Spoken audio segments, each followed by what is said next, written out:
Odam yasagan boru. Yomon aldab ketdi demani. Plus. Ko'rsatib qo'yaman unga. Aldashchi. Shu tushib ketdi mani.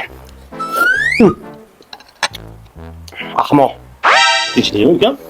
Oydan bir so'kinib ovqatlanmasan? Bu kayfiyat bilan ovqatlanmaysanmi? Aka ko'rmaysizmi?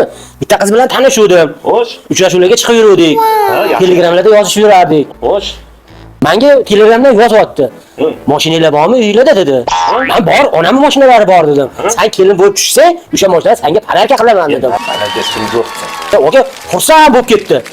Qani rasmini tashlaychi dedi, keyin xomon kirib men kir mashinani rasmini olib tashlab yuborsam, No.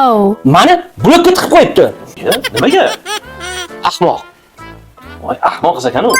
Endi bilib bo'lmaydi shu. Ancha hozirgi qizlargacha kir mashinadan ko'ra tikuv mashinasi ko'proq qiziqtirsa kerak. Tikuv mashinasi yo'qmi?